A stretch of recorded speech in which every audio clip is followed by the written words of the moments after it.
Bem-vindos de volta à segunda parte do Mercado com o Marco Silva, onde vamos ter em destaque o setor da banca, o Brent, o ouro, o S&P 500 e o Nasdaq. Marco? Obrigado, Isabel. A semana em toda a linha. Como nós podemos ver aqui, houve um ou outro ponto de verde, mas muito pouco. Destaque para a banca, com o vermelho muitíssimo carregado, mais carregado que qualquer outro setor. A tecnologia, apesar disso, Apple, Microsoft e Google ainda tiveram perdas, mas não tão significativas como as tecnológicas mais pequenas, muito e nada comparado com a banca. O setor da energia também caiu portanto, foi um mar de vermelho em Wall Street a semana passada. Em relação ao resto do mundo, não variou muito. Temos aqui alguns pontos de verde, mas muito pouco. Destaque aqui para o Brasil, a Vale, a cair 5%, enquanto a Petrobras apenas desvaloriza 2%, mas de resto temos aqui o vermelho a dominar. Em relação aos setores e aos grandes mercados, podemos ver a China pior que os Estados Unidos, mas os Estados Unidos pior que os mercados desenvolvidos em geral e pior que a Europa, se bem que a Europa tenha estado muito perto dos Estados Unidos. Em relação aos setores, aqui está o financeiro com perdas muito superiores às energéticas e às tecnológicas. Portanto, foi claramente um mercado dominado pela banca, mas que todos os setores seguiram. Portanto, não houve aqui grandes salvações a semana passada.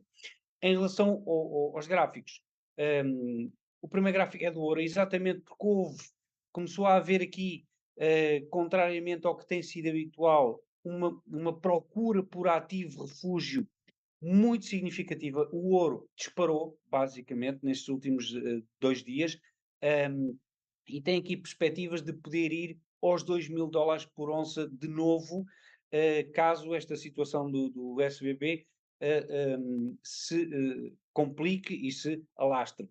Podemos ver que também houve aqui um patamar de suporte atingido aqui nestes valores de $1.800 por onça, traduzido por estes dois pontos que serviram de linha de suporte. Portanto, o ouro aqui a dar indícios de que os problemas nos índices norte-americanos poderão estar só a começar.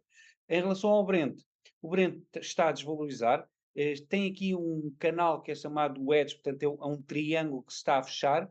Houve aqui uma quebra em alta, mas foi falsa. Veio aqui testar de novo os mínimos desse canal e vamos ver agora se quebra realmente em baixa. Se quebrar, podemos ter então o Brent a ter aqui uma correção mais significativa nas próximas semanas. Em relação ao S&P 500, que eu tenho vindo a trazer este gráfico aqui, e tenho vindo a alertar para a possibilidade de quebrar em baixo esta linha branca, que é a mediana deste pitchfork.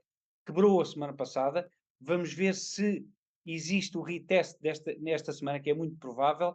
Se não conseguir ultrapassar de novo esta linha branca, podemos ter então aquilo que eu venho a referir há uns meses, aqui um teste a esta linha rosa, que neste momento está nos 2.900 pontos, 2.800, 2.900 pontos no S&P 500, e que seria uma queda muitíssimo significativa, mas que, se houver aqui uma conjugação de fatores negativos, poderá ser esse o caso. O Nasdaq tem exatamente o mesmo padrão, está mais fraco que o S&P 500, essa linha branca já foi quebrada há algum tempo e não houve o reganhar dessa posição, e tem aqui esta linha azul que é o inverso do que atingiu nos máximos, que neste momento está nos 9.500 pontos no Nasdaq. Portanto, existem aqui perspectivas para uma correção mais significativa nos próximos meses. Vamos ver se concretiza ou não. E é tudo por esta semana, Isabel. Obrigada, Marco. Pedro, em relação ao ouro, hoje o ouro está a valorizar numa altura em que os investidores, como disse o Marco, estavam à procura de ativos refúgio, na sequência também do colapso do Silicon Valley Bank. O que é que podemos esperar nas próximas horas e dias nos mercados ao nível deste metal precioso? Normalmente, quando temos situações de incerteza, os investidores procuram liquidez e materiais preciosos. E normalmente o ouro é sempre aquele que é o preferido, porque é o material que tem, uma matéria-prima que tem mais liquidez. Por isso, como o Marco referiu, desde quarta-feira e quando já existiam alguns rumores que o ouro começou a subir, como mantém-se bastante suportado ao nível, ao dia de hoje, e é provável que, dependendo de como a situação se vai desenrolar nos Estados Unidos e com a banca e como é que os investidores reagem, o que é facto é que poderemos ter continuação da procura por ouro e por isso o preço vai estar pressionado em alta. Por outro lado, pegando nos números do Brent, o Goldman Sachs previa no início do mês que os preços do barril começariam a subir já este mês e que estimava que até dezembro chegassem aos $100. Como é que vê essas previsões? Na sexta-feira a cotação terminou em alta, salvo erro. Sim, mas hoje, lá está, hoje também tendo em conta tudo o que está a acontecer nos Estados Unidos e também o setor financeiro tem uma influência em tudo o que são matérias-primas, nomeadamente o petróleo. E o petróleo está a baixar agora porquê? Porque em situações também de incerteza e esta questão do Silicon Valley Bank faz lembrar 2008.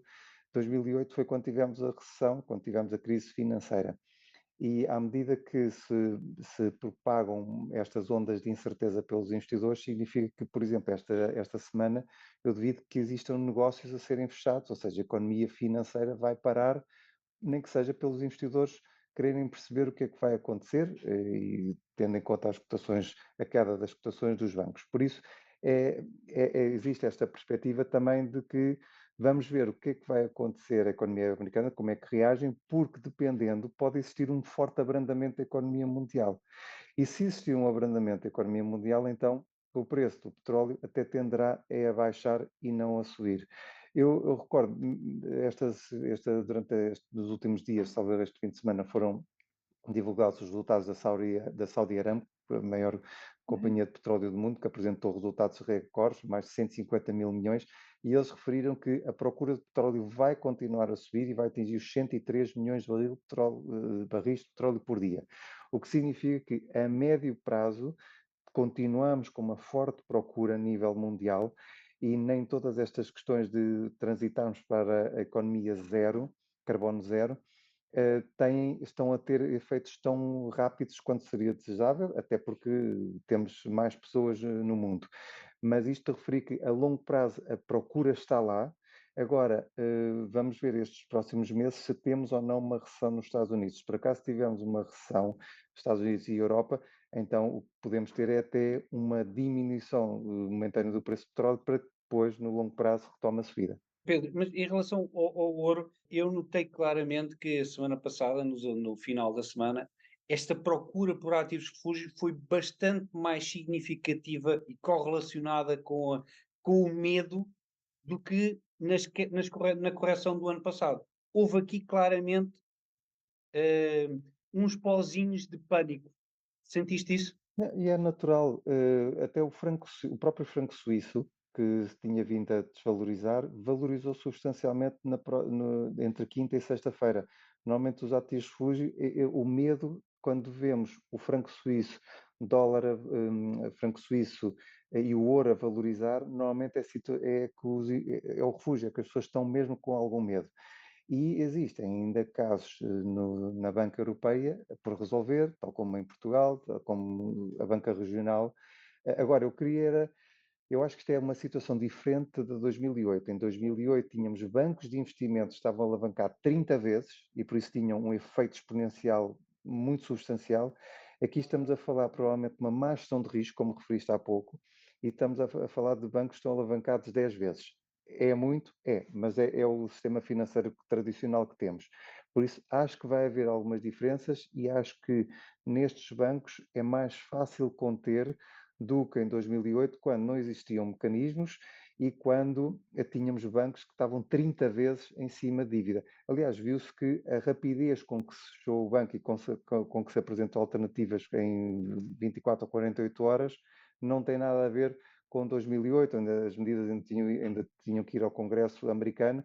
E atenção, acho que há aqui um dado interessante que é, nos Estados Unidos, os depósitos são garantidos até aos 250 mil euros, enquanto na Europa são 100 mil, e durante o fim de semana, todos os depósitos, independentemente do montante, foram garantidos no Silicon Valley Bank, e eu queria só referir outra, é que A percentagem de depósitos garantidos no Silicon Valley Bank era só 2,7%. 97% era de empresas ou de grandes investidores que poderiam perder tudo. Por isso, há aqui uma diferença grande e eu acho que os americanos não querem criar neste momento uma crise financeira a nível mundial. Não obstante, o que vamos ter é incerteza de curto prazo e por isso a procura por ouro e por francos suíços, porque enquanto não sabe o que é que vai acontecer, os investidores vendem primeiro, compram os ativos de refúgio e decide-se mais tarde. Obrigada, Pedro. Vamos para mais um breve intervalo. Regressamos já.